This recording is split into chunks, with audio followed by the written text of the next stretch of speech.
যে ভয়টা পাচ্ছিলাম সেটাই হলো। এই যে ভেঙে গেল। শুরু থেকে সব ঠিকই ছিল। মোল্ডে বসালাম, তারপরে এই যে ডিমোল্ড করলাম। জারটা তো খুব ইজিলি ডিমোল্ড হয়ে গেল। ফিনিশিংটাও বেশ স্মুথ আসছে।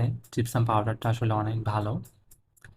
বাট সমস্যাটা হচ্ছে এই যে এটার যে লিডটা আছে বা ঢাকনা, সেটার ওপরে একদম শার্প এজ, সেটাই ডিমোল্ড করতে গিয়েই আমি আজ পর্যন্ত অনেকের ভিডিওতে দেখেছি যে ওটা ভেঙে যায়, অ্যান্ড এটা আমারটাও ভেঙে গেল।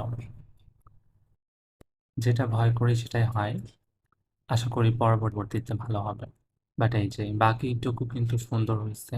এগুলোকে বার্নিশ করে তারপরে হচ্ছে সিলার, তারপরে হচ্ছে গ্লস দিলে এটা একদম সুন্দর চকচকা হয়ে যাবে। আই থিঙ্ক যেহেতু ফার্স্ট টাইম ছিল, করতে করতেই ভালো হবে আর